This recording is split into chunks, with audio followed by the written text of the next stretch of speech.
Welcome back to the channel. दोस्तों, ITR भरने का टाइम आ रहा है और 1 अप्रैल 2024 से आईटीआर के जो फॉर्म्स हैं वो लाइव हो जाएंगे। लेकिन आपको क्या करना है, आपको 31 मई तक का वेट करना है या 15 मई तक का वेट करना है, क्योंकि फोर्थ क्वार्टर की जो टीडीएस की रिटर्न्स है वो उसकी लास्ट डेट रहती है 31 में। तो उसके अंदर अंदर यानी कि अप्रैल और मई का टाइम होता है। टीडीएस के सारे बुक्स फाइनलाइज होने के बाद क्या होता है, टीडीएस काटने की और उसको डिपॉजिट करने की जो डेट रहती है वो 31 मई 2024 रहेगी।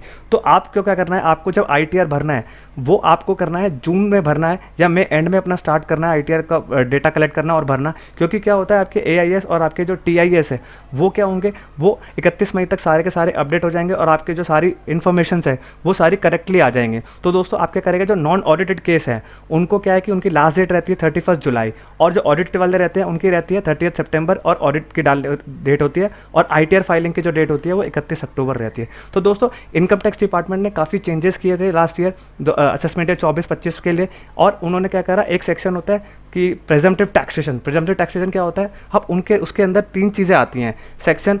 अब आते हैं सेक्शन 44 AD और सेक्शन 44 ADA और सेक्शन 44 AE। तो इन तीनों के इनकम टैक्स डिपार्टमेंट ने क्या किया है, लिमिट बढ़ाई है। और जो ITR 4 भरने वालों को बहुत सारे जो लोग हैं उनको क्या है कि बहुत राहत दी है। तो वीडियो में हम आगे यही डिस्कस करेंगे इन तीनों सेक्शंस के बारे में। अब दोस्तों, हम जो पहला जो हम बात करेंगे वो बात करेंगे सेक्शन 44 AD। अब उसकी जो लिमिट है वो क्या कर दी गई है। अब क्या है कि इसमें 2 तरीके की लिमिट थी, 2 करोड़ और 3 करोड़। अब हम पढ़ते हैं कि अब जो डिजिटल बिजनेस वाले थे उनकी क्या कर दी गई है, उनकी एक लिमिट बढ़ा दी है, वो 3 करोड़ कर दिया है। अब ये 3 करोड़ क्या किया है, 3 करोड़ किया है जिनका 95 ऑफ ग्रॉस रिसिप्ट या टर्नओवर होगा वो डिजिटल मोड में ही रिसीव होना चाहिए, यानी कि ऑनलाइन मोड में ही रिसीव होना चाहिए। तभी आपका जो है ये जो 3 करोड़ की लिमिट है ये आपके ऊपर एप्लीकेबल होगी। और जो नेक्स्ट है आपका अप टू 5%, यानी कि आपको 5% तक का आपका जो ग्रॉस रिसिप्ट और टर्नओवर का होना चाहिए वो क्या होना चाहिए, आपका जो है वो कैश में रिसीव होना चाहिए। तभी आपके जो ये लिमिट है ये एप्लीकेबल होगी। और ये जो है ये ITR 4 में इनकॉर्पोरेट ऑलरेडी कर दी गई है। मैंने ये वीडियो में डिस्क्रिप्शन में दे दूंगा, जो ये मैंने समझाया था कि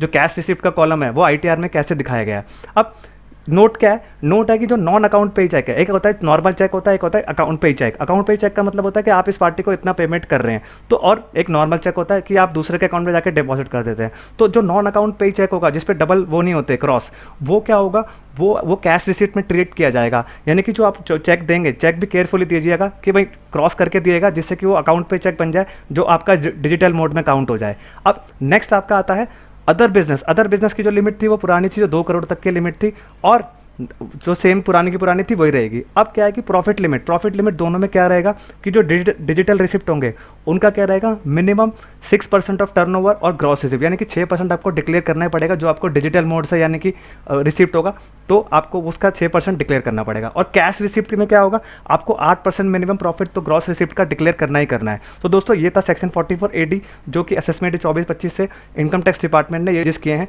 जो बहुत ही इंपॉर्टेंट चेंजेस है और ITR 4 भरने वाले के लिए बहुत सारे लाभ मिलेगा इनको इससे। दोस्तों, नेक्स्ट आपका आता है सेक्शन 44 ADA जो कि एक प्रोफेशनल के ऊपर लगता है, यानी कि आप कोई doctor, CA, CMA, CS, engineer या अदर कोई प्रोफेशनल है तो उनके ऊपर ही होगा। अब इनके ऊपर देखते हैं कि हम इनके ऊपर कौन कौन सी लिमिट लगी है।